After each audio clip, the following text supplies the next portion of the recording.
What's up, everybody? How y'all doing today? My name is David DeFranco, and welcome to another video game collection video from my basement. Love my basement, and this light is actually my newest addition. What do you think? I'm just trying to fill the background a little more, but my next thing is back here. It's a little dark, but maybe I'll figure it out. And actually, I could use some LEDs behind the 46-inch Samsung, so that might be next.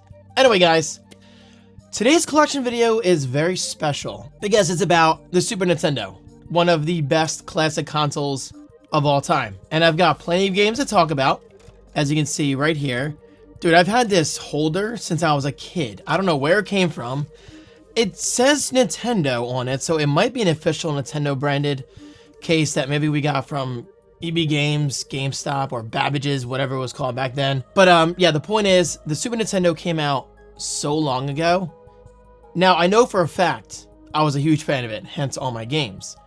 But the thing is, today's video is going to be kind of all over the place because I'm turning 40 in less than a week. So in other words, I know for a fact I loved the SNES. But I don't have strong memories of every game I'm going to be talking about because this is literally back in the 90s. I mean, guys, I don't even know what I had for dinner last Tuesday. Do you? So anyway, with that said, let's jump into it. Starting with my story of how I got my Super Nintendo.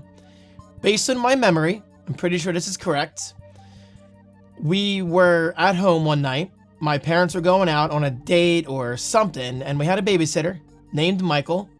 I don't even know where he is nowadays, but I recall him being a nice, pretty chill, quiet guy. Like, you know, the perfect babysitter you could ask for. He was just so chill. And the night he was there, I vaguely recall just begging my dad to get a Super Nintendo. Just begging him. And I was like, I need this in my life. This is the best video game console ever. And I kind of recall thinking, you know, I'm pretty sure mom and dad are going to get it for me because I just had awesome parents. You know, I grew up with awesome parents, and I'm so grateful to say that. And yes, my voice is kind of out today. I was yelling in Arc Raiders last night. Long story short, I wake up the next day, because back then I actually went to bed at a reasonable hour, and I go downstairs, and what's waiting for me? A Super Nintendo. Yes, my parents were so nice enough to get my sister and me, primarily me, because I'm the gamer in the house, a Super Nintendo. Like, I was so grateful. I still am grateful. So yeah, there you go. There's my story of how I got my Super Nintendo. Okay. This is in no real order. I'm just going to grab games and give a few comments on each. Williams Arcade's Greatest Hits. So, these are classic games within a classic console. Like, these are really classic, such as Joust. I think Sinister? That game I recall being really cool. This big demonic ball would just chase you around the screen. Defender 2, and another game I can't quite read. I'm not sure. But I do know this. I'm pretty sure my dad bought this for himself because he's always liked the classic games. Okay, next up. Caesar's Palace. I was a big-time gambler as a kid. I used to go to casinos all the time. No, I'm just kidding. Guys, I was like 8 years old or what? I don't know my age when I had the Super Nintendo. But I recall enjoying this game quite a bit, just playing roulette, I think slot machines, all that stuff. And my pop-up, grandpop, I called him pop-up, may have had the same game. I'm pretty sure he had the same game. And actually, that may have been what inspired me to get this one off of his interest in the game, or he got it based off his interest or my interest in the game. Either way, good game from what I can remember. Tom and Jerry. I can't really picture this game right now. You know, in other words, like I can't picture the graphics. But I was a kid. Tom and Jerry. I mean, what is there to not like? Now, Wizard of Oz. This game I have very fond memories of. This game was awesome. And I think this is known to be a very hard game, right? Because I know for a fact as a kid, I never beat this game. Like, it was difficult. Look up any video of this right now on YouTube. Wait, hold on. I changed my mind. Come back. After this video, look up videos on this game. It was actually really cool for its time. And plus, it's got the Wizard of Oz soundtrack. Guys, what more could you ask for? Okay, one of the best games of all time is covered in some mysterious brown goop. It doesn't have a smell. Thankfully, it's not sticky, but Donkey Kong Country. One of the best 2D side-scrollers of all time. And nobody can change my mind. I mean, I think any true gamer out there will agree with me. Like, this game was state-of-the-art experience for its time. Just absolutely incredible. And still, to this day, one of the best soundtracks of all time. Look it up on YouTube. It really is that good. Donkey Kong Country 2. Diddy's Kong Quest. There you go. Although I gotta say, that title's a little confusing. I think growing up, I thought it was Diddy Kong's Quest, but no, it's Diddy's Kong Quest. Anyway, this is basically our introduction to Diddy Kong. Man, back then, these games could kill you. But yeah, it was like Donkey Kong Country, but bigger and better. Okay, Star Fox. This game was incredible. Now, I'm a huge fan of Star Fox 64, and I'm pretty sure that game is the reason why I started doing inverted Y-axis controls on all games I play these days. Yes, I'm inverted. Not like that, but in terms of gaming, Y-axis inverted, always. What about you guys? Anyway, Star Fox. Okay, guys, if you look this up on YouTube, you'll notice right away that the frame rate is terrible. I think it's like 15 or 20 frames per second. I'm not sure. But I know this for a fact. It's based off of Super FX technology. So for its time, on a console that mostly put out 2D games, for its time to have a 3D game full of polygons, this was a breakthrough in technology. Absolute breakthrough. Now, nowadays, if you try to play this, I guarantee you it's probably pretty difficult based on the frame rate alone. But this game was just, it was incredible. This game was a masterpiece. Star Fox. Do a barrel roll. All right. Power Rangers. I really wish I was still into Power Rangers, but I can say with 100% confidence, this is one of my favorite Power Rangers games of all time. Next to Power Rangers on the Sega CD. Incredible experience. This is like a beat 'em up experience, kind of like TMNT and The Simpsons and all that stuff, but Power Rangers. And I'll never forget just fighting off the putties. Oh, great experience. Awesome, awesome game. Love it. Home Alone 2. I don't think this is a good game. I recall this being a really bad game, in fact. This is one of those typical experiences where, you know, they want to bank on the success of the movie, but the game itself, like, wasn't really that good. But hey, I had fun trying to beat off the baddies with, I think, a vacuum cleaner. No, I think you had to try to defeat a vacuum cleaner with your slingshot. It was a really weird experience. Again, it wasn't good, but hey, this is younger David we're talking about. I wasn't as critical back then as I am now. Virtual Bart. This game. Do I have Bart's Nightmare? That's another favorite experience of mine. I don't. Wait, where's Bart's Nightmare? And also, where's Yoshi's Cookie? Or was that an NES game? I'm pretty sure Yoshi's Cookie was on Super Nintendo. I don't know where that is. Anyway, Virtual Bart was amazing. So you basically play as Bart Simpson. I know, shocking. And you kind of transport yourself into these virtual reality experiences, and you have fun. It's essentially a bunch of kind of larger size mini games in like one big sandbox type experience from what I can recall. And good old Acclaim. Dude, every time I see Acclaim, I just think of Turok the Dinosaur Hunter. Mortal Kombat 2. I'm pretty sure my Nana bought this for me at Clover. Do you guys remember a place named Clover? I have very vague memories of standing in line at, at checkout and talking to my Nana and just being so excited to play this.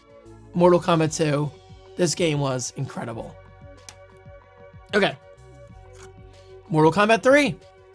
Basically like Mortal Kombat 2, but bigger and better. Believe me, great game, but I'm trying not to waste too much of your time, especially because of my voice. It just hurts to push right now. That's what she said. All right.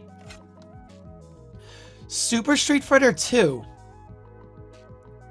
I'm trying to picture this. I'm pretty sure I played it a lot. I've always been more of a Mortal Kombat guy, to be fair. But I do recall playing this quite a bit. I just don't have extremely strong memories of this like I do Mortal Kombat 2 and Mortal Kombat 3. Super Mario World. I'm pretty sure this came with a system, right? You know, back when we actually got games with the system, I'm pretty sure this came with it. I could be wrong. But yeah, obviously I'm honored to own the original Super Mario World. Honestly, guys, the game speaks for itself. I mean, I'm not going to go into like why it's so great, from the soundtrack to the great platforming, just Yoshi's introduction, awesome experience. And speaking of Yoshi, Super Mario World 2, Yoshi's Island. Is it just me? Obviously, it's not just me. There's billions of people in this world. But I never think of this as the sequel to Super Mario World. Do you? Growing up, I just call it Yoshi's Island. So I think in like the last 10 or 15 years, I'm like, oh wait, it's Super Mario World 2. But I never called it that as a kid growing up. I just called it Yoshi's Island. Anyway, this is great. You play as Baby Mario and Yoshi, and anytime you get hit, Baby Mario escapes into a bubble and like, wah, wah, wah, and you got to get him back. I mean, guys, I'm kind of mocking you right now, but believe me, awesome experience, and actually quite different from Super Mario World. So this right here was a true sequel. Like, it just felt familiar, yet so new and so different. Roadrunners Death Rally. Let me try that again. Death Valley Rally. Here's the thing. I recall playing this quite a bit, but I don't have strong memories. Like, I can still see the Roadrunner, like, you know, running, and his like neck is just straight out. I could see that right now. But I don't have strong memories of this for some reason. I'm telling you guys, I need to play these. And yes, I still have my Super Nintendo. But honestly, a lot of these games you can just play on a Switch with the NSO service. Super Mario Kart, incredible. I mean, again, much like Super Mario World, Mario Kart, guys, it speaks for itself. This right here is the original. I'm honored to own it. Playing it nowadays is tough, though. I played it recently on NSO against my sister, and it was hard. Like, it was so difficult. Like, just seeing the sprites move and, like, everything's so jaggy. But, guys, I'm not dissing the game. I'm just saying, in my opinion, it didn't age that well. But, hey, much like anything on this list, for its time, it was beautiful. Zero's playing with stuff behind me. Mickey Mania. Why is the text so long? The Timeless Adventures of Mickey Mouse. I recall liking this, but I don't have very strong memories. Guys, I'm telling you, I need to boot some of these games up soon. Very soon I will, I promise. And I'll talk about that in the exclusive vlog in the future. Oh my god, it was like stuck. Alright, I'm pretty sure this is the first RPG I ever played as a kid. First turn-based RPG. Super Mario RPG, Legend of the Seven Stars. Incredible experience. I don't recall if I ever beat this as a kid. Something moving around in there. And my dad was like, David, are you sure you want Super Mario RPG? Because he promised me a game, I think based on my report card. Basically, in our family, if we had a good report card, like A's and B's, not C's. Not C's.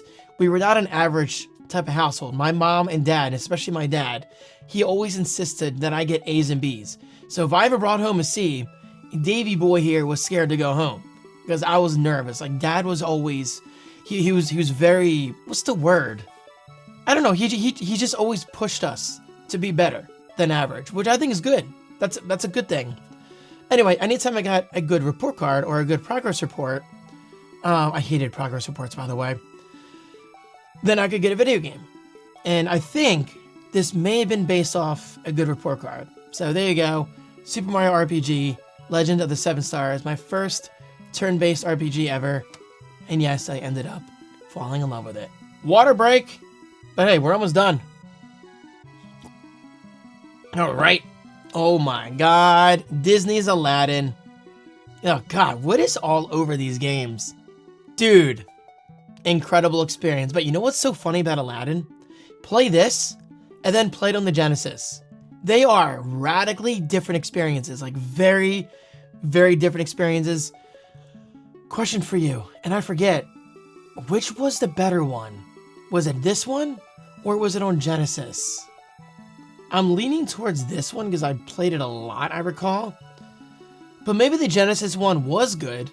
They were just very different from each other. But I definitely recall one of them being a lot better. Anyway, there you go. Aladdin. Wayne's World. Party time. Dude. Okay, hold on. I almost said great game.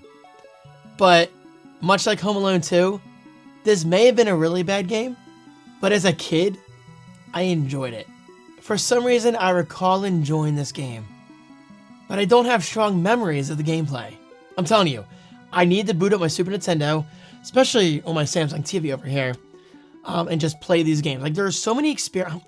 Yeah, guys, it's happening. I'm going to go in my attic this week, bust out my Super Nintendo, and start playing these games. You'll see, it's happening. That's the whole point of my basement. Like, all of my childhood is down here now, guys, combined with my modern stuff, which I love. All right, last game. Is it last but not least? Absolutely not least.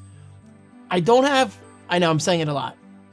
I don't have like critically strong memories of actual gameplay, but I do recall this for a fact. I loved this game. The incredible Crash Dummies. Yes, Crash Dummies back then were a huge deal. Whatever happened to the Crash Dummies? Was it a TV show? I think it was a TV show, wasn't it?